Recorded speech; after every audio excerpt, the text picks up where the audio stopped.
Welcome back to my YouTube channel, and I thought today I'll do something slightly different. I want to introduce you to a change maker. The first time I met her, I'm going to tell you, juicy!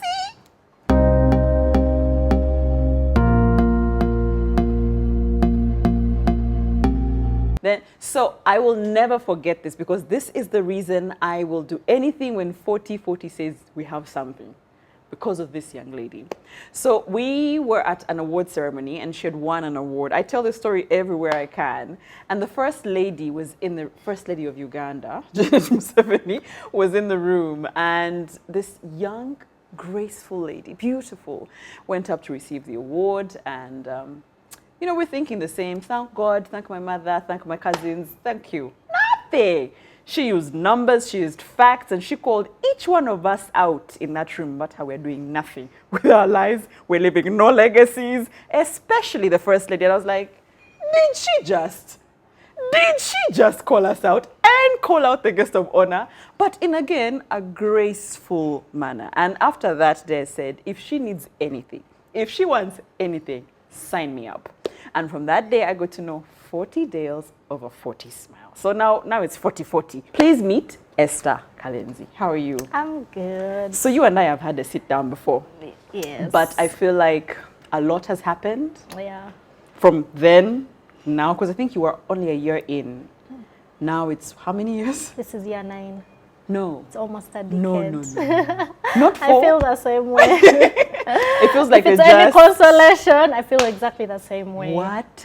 Yeah. So just to bring everybody up to speed, how this is even an idea, how it's birthed, how it came about. Let's start from the beginning. All right.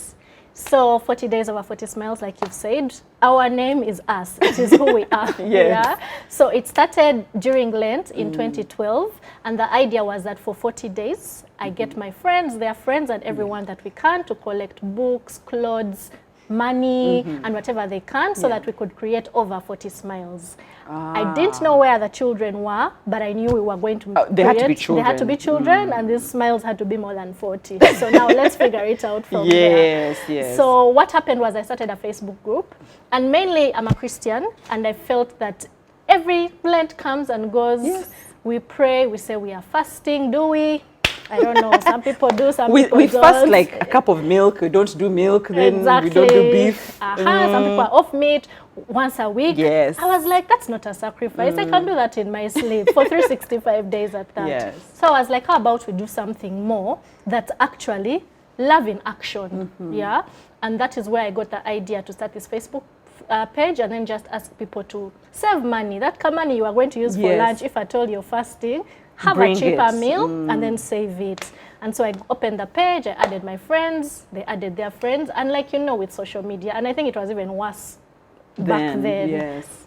Click like, go on with your life. Oh my God, Esther, I always knew you'd do something like this. This is amazing. God is using you in many ways. Oh, you are the one. Go on with their lives. So I wasn't very encouraged, but the good thing is that I was ready to do this regardless. Okay. If I was going to be alone, if we were going to be 2, it was going to happen. If I was going to use my own money and no one else's, if I was going to take only my clothes, it was okay. Yeah. So for the first 2-3 weeks, there's like no way. And nothing, and like comments. Not even a shirt, okay, a book. Nothing. Wow. So again, another thing that we like to do is that we like last minute things. Yes. So I just like, Easter is coming. It's when not is yet, it? The 20th? No, we are good.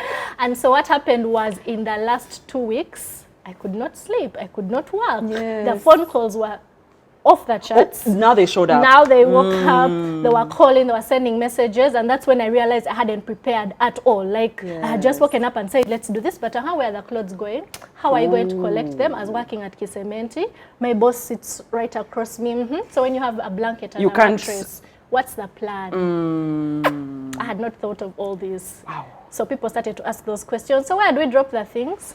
I'm like, you bring them to work. Then at lunch, I'm just fixing things, and then the desk is full. Luckily for me, a colleague of mine had a bakery that she was setting up right below. So she said, use that space. It's still under construction. So now I'll just go downstairs, put the things, come up and sit, type at the computer. And before we knew it, I had an orphanage, actually 2 orphanages. I knew nothing again. Like I said, I had not been anywhere, but I knew that children are there. We see them every day. Yes. Some of us have also maybe lost our parents. I knew they existed. There's someone. Yes, so I remember that a friend of mine had posted about an orphanage she had gone to in Chebando. I hit her up. I told her, send me the location details. I took her board one lunchtime. And I tell you, Flavia, I might not always believe in love at first sight, but for me, this was love at first sight. Because when I got to this home, these kids had no idea who I was. What I had come to do wasn't just like normal clothes. I didn't look like I've appeared. Just going through. Yes, surely who am I for you to just give me all this love? But they came, they hugged me, they held my hands like as if they had known me for a long time. Said, come and we show you, mommy. And honestly, when I sat in that living room, I was just like, look no further. This is why we have arrived. So, and I didn't want to make any promises. Just like, we might do something on Easter. Maybe not, but maybe. What do you need? You just tell me. So I make a list, but I'm like, it might not come to pass, but just dream. Let's manage our expectations. Let's breathe.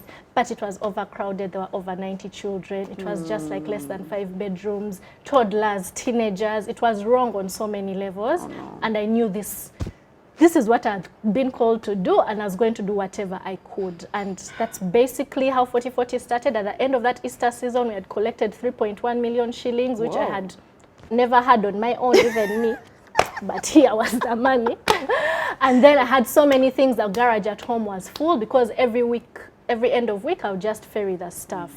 And then we had blankets, we had all these things. Another friend told me about a children's home her church was supporting. I'm like, you just bring all of them.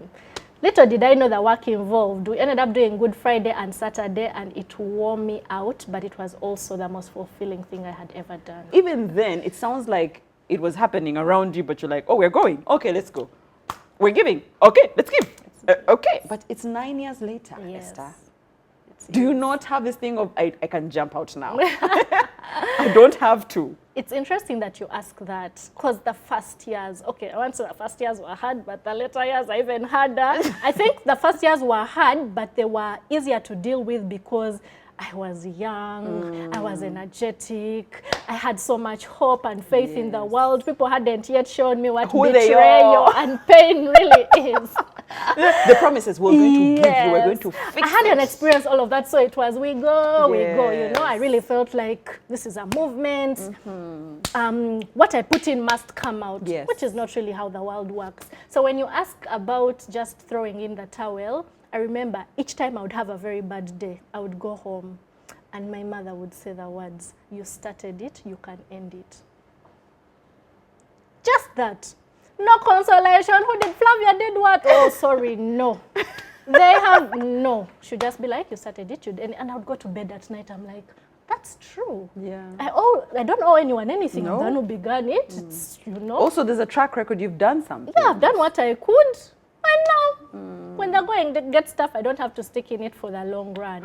But I think, my goodness, the resilience that I have, I can attribute it to God, but then I can also attribute it to something that I cannot explain, because I will give up when I have done absolutely everything. Like, I know I have tried everything. There's no money in the account. The children, they are happy. Maybe there are people who have taken care of them, so we don't need to worry. The world is at peace. Like, everything is going fine. So then never. I shall rest. World peace, good luck. So a lot of people did not give me that. Yes. They didn't say I'm leaving because I've got a new job. They didn't say this has become too exhausting for me, I can't take it. And which you would have accepted? Of course, like, again, there was no return contract. They owed me absolutely nothing. Most of all, they owed 4040 nothing.